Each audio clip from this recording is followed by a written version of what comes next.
দেখে মালিক আমার কাদের শাহরগের নিকটে আমি যদি গুনাহ করি মালিক তো দেখে ফেলে আমি কেমনে কি করব এই মালিক আমি তওবা করছি আমারে maaf করে দাও আমি আর করব না আমি আর গুনাহ ছেড়ে দিলাম যখন পাক্কা তওবাটা করে ফেলে এবার এই ফেরেশতা ডান কানের ফেরেশতা ওরে কয় ওর একটা গুনাহ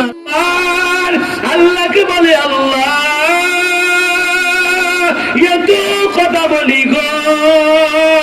আপনাকে একটু দেখতে মন চায় আল্লাহ আমার সাথে একটু দেখা দেন না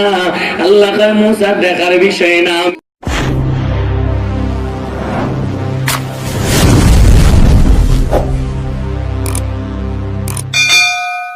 বুঝতে পারিনি ইনশাআল্লাহ আমরা আর আধা মিনিট জিকির করবো জিকিরের ভাগে ভাগে একটু আগায় বসে যায় সামনে যেন কোনো খালি জায়গা না আসে পিছনে খালি জায়গা থাকবে যারা পরবর্তীতে আসতে চায় ওরা আসার সুযোগ যেন পায় আমরা আর আধা মিনিট জিকির করবো আর সামনে আগাবো শুধু মাথা